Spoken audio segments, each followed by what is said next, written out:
Welcome to Beyond Curious, where the stories are unsettling, the nights are long, and curiosity can be dangerous. Stay curious, stay awake. This is where it begins.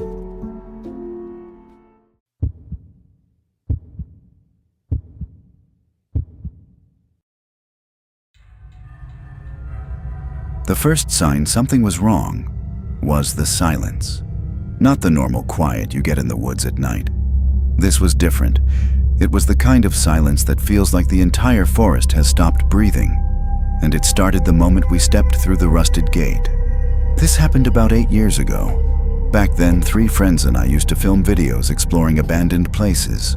Not the over-the-top haunted stuff you see online. Just old buildings, forgotten towns, and places people didn't usually go anymore. We mostly treated it like urban exploration. Sometimes we'd record overnight just for the atmosphere. Most of the time, nothing happened. But one location stayed with me. A forgotten burial ground hidden somewhere in the hills outside a small river town. According to an old county archive website, the cemetery belonged to a church that had been demolished sometime in the 1920s after a storm collapsed part of the structure. The congregation moved to a new location, but the grave stayed behind. Over time, the road disappeared. Trees grew in, and eventually the cemetery was completely swallowed by forest. The county placed a single stone monument there decades later, listing the known burials because most of the individual headstones had broken or sunk into the soil. Locals rarely visited, not officially because of ghosts, just because the place had a reputation. People said bad things had happened there over the years. Missing hikers, illegal dumping, and rumors about someone decades ago who used the remote area for things no one wanted to talk about. It sounded creepy enough for a video. So we went. There were 4 of us that night. Me, my friend Derek, his girlfriend Natalie, and another friend who handled most of our camera gear. We drove out just before midnight. The road leading there turned from pavement to gravel, then eventually to little more than a narrow track between tall trees. When we finally stopped the car, the headlights illuminated an old metal gate half buried in vines. Beyond it was nothing but darkness. Natalie stayed in the passenger seat for a long moment, staring into the trees. "You guys can go," she said finally. "I'll wait here." None of us blamed her. Even standing next to the car felt strange. The woods were packed so tightly together that the moonlight barely reached the ground. Our flashlights looked weak against it. Still, Derek grabbed the equipment bag and pushed the gate open. It creaked loud enough to echo through the trees, and that's when the silence started. The moment we stepped through the gate, the forest noise disappeared. No insects, no wind, no distant animals, just nothing. The trail leading into the cemetery was barely visible. Branches hung low across the path, brushing against our shoulders and backpacks as we walked deeper between the trees. The air outside had been warm and sticky, but inside the forest it felt noticeably colder. Not freezing, just enough to make the hairs on your arms stand up. About 30 yards in, the trees suddenly opened into a clearing. Our flashlights swept across tall weeds and crooked headstones barely visible above the grass. Most of the grave markers had collapsed. Some had cracked in half. Others were completely swallowed by the earth. Near the middle of the clearing stood the large county monument, a tall slab of gray stone with dozens of names carved into its surface. It was the only thing in the cemetery that looked maintained. The rest looked forgotten. Derek started setting up one of our audio recorders near the monument while we filmed wide shots of the clearing. The ground felt strange under our boots. It wasn't muddy, but it wasn't firm either. Each step sank slightly into the soil before lifting again, almost like walking on dense foam. I remember Derek joking that the place felt like a giant sponge. The deeper we walked into the clearing, the heavier the air felt. At first, I thought it was just humidity, but breathing started to feel slower, like the air itself was thicker. Even talking felt quieter without us trying. We naturally lowered our voices. Something about the place made it feel wrong to be loud. That's when Derek stopped moving. He was standing near the edge of the clearing, his flashlight aimed toward the darker wall of trees beyond the graves. "Hold on," he said. "What?" I asked. He didn't answer right away. Then he spoke again. "You hear that?" We all listened. At first there was nothing, then faint movement somewhere in the forest. Leaves shifting, branches snapping, something moving fast, too fast for something small. The sound got louder, coming straight toward the clearing. We turned our flashlights toward the trees. For a moment we saw nothing but tangled trunks and hanging vines. Then something moved between them. A dark shape, low to the ground, moving quickly. At first it looked like a shadow sliding between the trees, but it was definitely solid. Our lights hit it as it crossed into the clearing.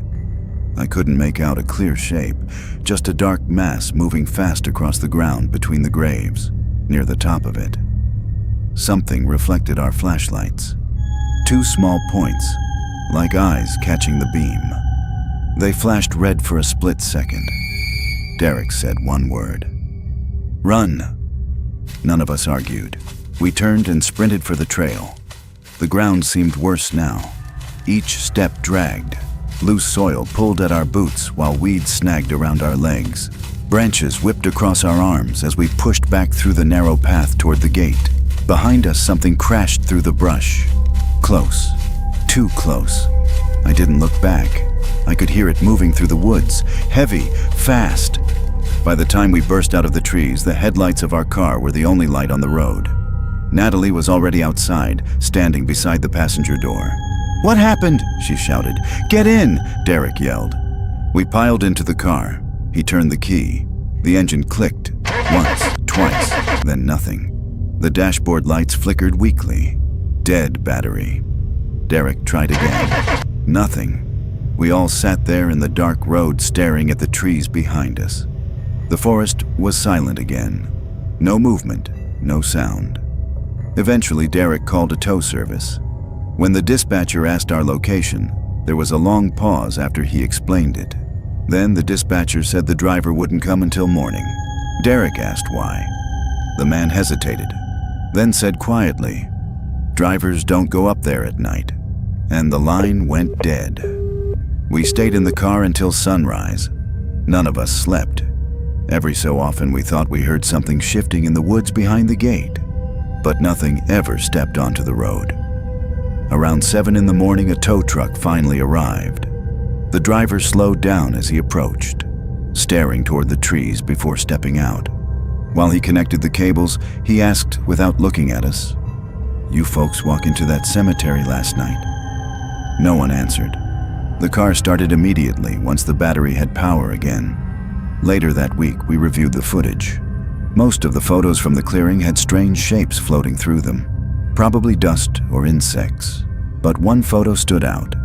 It showed a tree at the edge of the cemetery with long strands of moss hanging from the branch. Except the moss had twisted together in a shape that looked disturbingly human, like something hanging from the limb. We also listened to the audio recorder Derek left near the monument. Most of it was static. But during one section, there were faint sounds in the background. Layered whispers, low, angry, too distorted to understand. We stopped exploring places like that after a while, but I still think about that cemetery, because I've spent plenty of nights in deep woods since then, and I've never heard silence like that again. The kind of silence that starts right before something comes running out of the dark.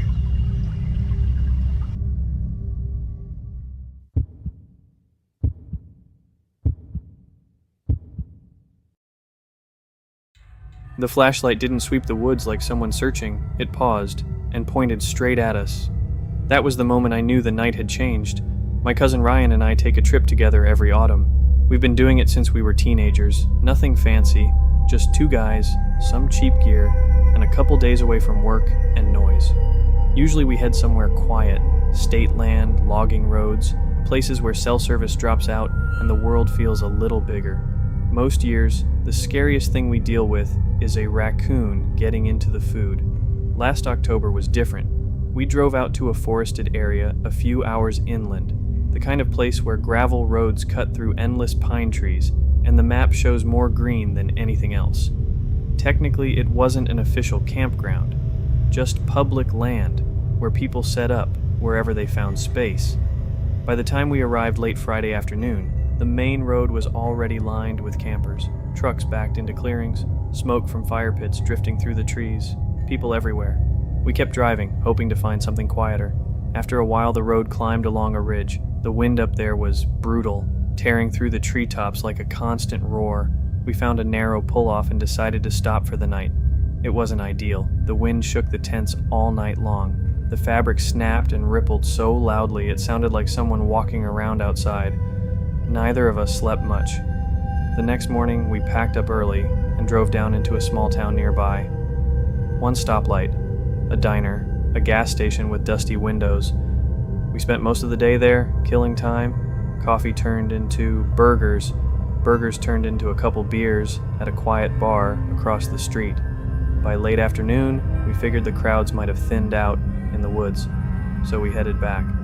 Instead of stopping along the main road again, Ryan turned down a narrow dirt path that branched off into thicker forest. The trees grew closer together there. Branches brushed the sides of his SUV as we crept forward. Eventually, the trail opened into a small clearing surrounded by tall pines. No campfire rings, no trash, no other vehicles, just a flat patch of dirt under a canopy of dark branches. It felt hidden, perfect for the kind of trip we were trying to have. We set up our tents near the edge of the clearing and built a fire a few yards away. The trees blocked most of the wind this time, and the flames burned low and steady. The sky above the treetops turned black. The woods settled into that deep nighttime quiet. For hours it was just the sound of the fire popping and the occasional rustle of leaves. We talked, drank a couple beers, stared into the flames like people always do when there's nothing else around. At some point I leaned back and noticed how dark the forest had become. Beyond the firelight, the trees were just tall silhouettes. The clearing felt like a tiny island surrounded by blackness. I checked my phone. Just after 1 a.m. Ryan was halfway through telling some story when he stopped suddenly. "You see that?" I turned toward the trees behind him. At first I didn't notice it. Then I saw the faint glow weaving between the trunks. A flashlight, far out in the woods. The beam moved slowly, bobbing between branches as someone walked closer. At first it didn't seem strange. Plenty of people camp in those woods. Someone might have been hiking back from another site. But then the light stopped and pointed directly toward our fire. The beam stayed there for several seconds, steady and unmoving. Then footsteps started, crunching leaves. Slow, deliberate steps moving toward the clearing. Ryan and I exchanged a quick look, but stayed seated. If it was a ranger, no big deal. But when the person stepped closer, that explanation didn't really fit. A man emerged from between the trees, holding the flashlight low. He wasn't wearing hiking gear, just a loose shirt and athletic shorts, like someone stepping out to check the mailbox. Behind him, maybe 10 feet back in the shadows, another figure followed, a woman, judging by the shape and posture. Her arms were crossed tight against her chest, head angled downward. The man stopped just outside the circle of firelight. "Evening," he said. His tone was casual, too casual, like he'd just run into neighbors in a grocery store. Ryan answered with a cautious, "Hey." The man shifted the flashlight slightly. The beam drifted across the ground near our boots, then toward the cooler sitting beside a log, then over our backpacks. His hand never stayed still. The light kept sliding over everything. He started asking questions, what kind of lantern we were using, how long we'd been out there, whether the road back was rough for smaller vehicles. The conversation felt strange, not exactly friendly, more like someone browsing shelves in a store. Behind him, the woman stayed silent. She stood half hidden between two trees, shifting slightly but never stepping closer to the fire. Once or twice she glanced back into the woods behind her, like she was listening for something. Then the man casually said, "I used to work security, you know." Neither of us had asked. It came out of nowhere. He gave a short laugh and angled the flashlight away from us. The beam drifted across the dirt, then slowly across the clearing, until it landed on our tents. "Oh," he said, "so that's where you guys are sleeping."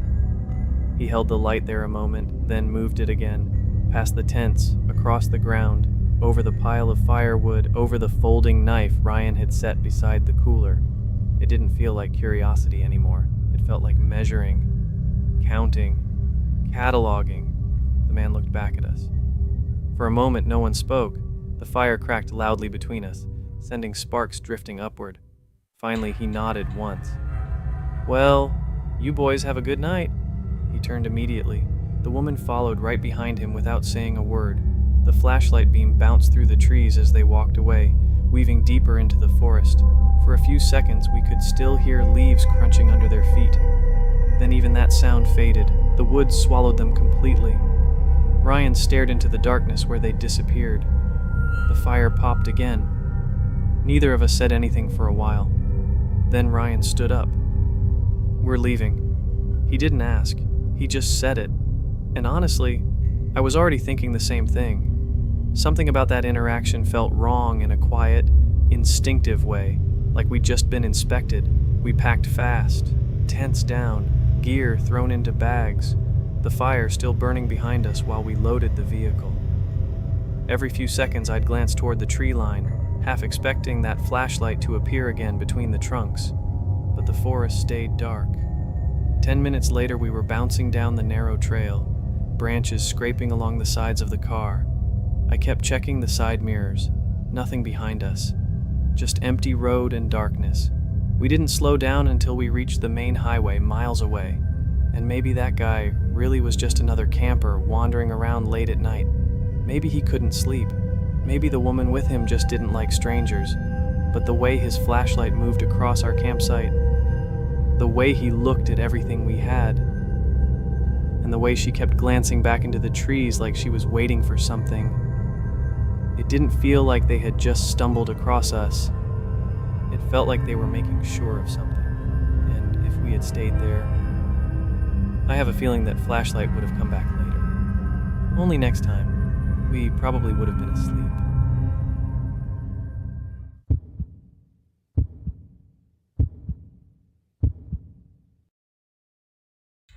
I still think about that knock sometimes. Not because someone knocked, but because the person who apologized outside the door was never there. This happened late last fall. A few friends and I drove out to a small fishing property owned by my co-worker's uncle.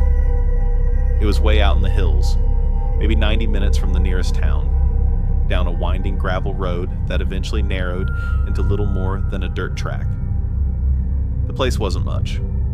A weathered lake cabin sitting at the edge of a clearing, a crooked dock stretching out into dark water, and a couple scattered outbuildings that looked like they hadn't been repaired in decades. There was electricity when the generator ran, but no plumbing. For the bathroom, you had to walk to a small wooden shack behind the cabin. At first, everyone joked about it. That kind of humor people use when they're somewhere remote and trying to pretend it's not a little unsettling. But once the sun went down, the whole place felt different. We arrived in the afternoon. There were 8 of us total. 2 trucks, a pile of fishing gear, a cooler full of beer, and 1 golden retriever that immediately started sprinting across the clearing like it had discovered heaven. The lake was quiet and black like glass. Tall pines surrounded the clearing on all sides, their tops swaying slowly in the wind.